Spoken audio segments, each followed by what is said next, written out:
مولا فرماتے ہیں سخاوت محبت کو کھینچتی ہے اور اخلاق کو زینت دیتی ہے۔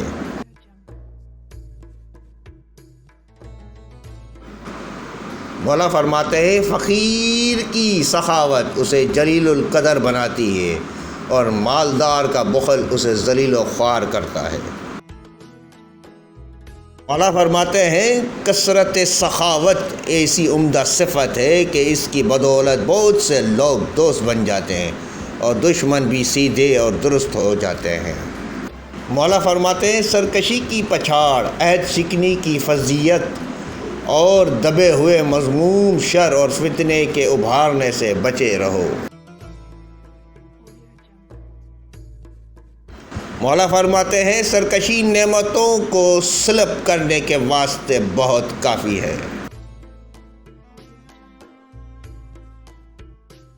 مولا فرماتے ہیں نہایت بری سرکشی وہ ہے جو قدرت کے وقت ہو اور سب سے اچھی سخاوت وہ ہے جو مقدر کے ساتھ ہو۔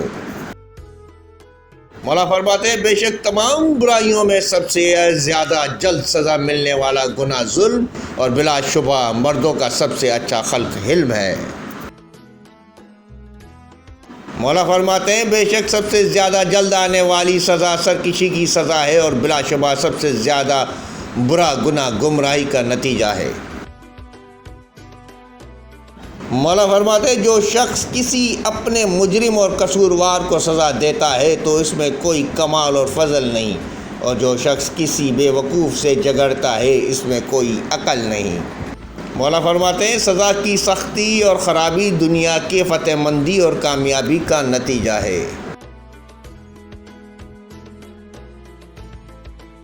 مولا فرماتے ہیں ظالم بادشاہ اور بدکار عالم کو قیامت کے دن سب سے زیادہ سزا ملے گی۔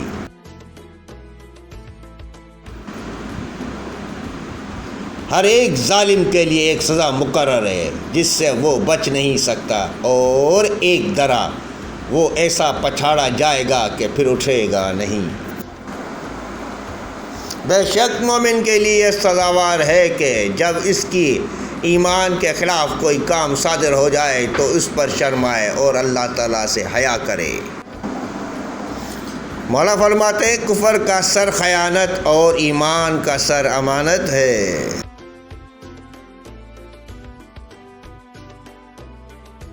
سلام سلام سلام سرکار قائم آل محمد، سلام سلام سلام سلام۔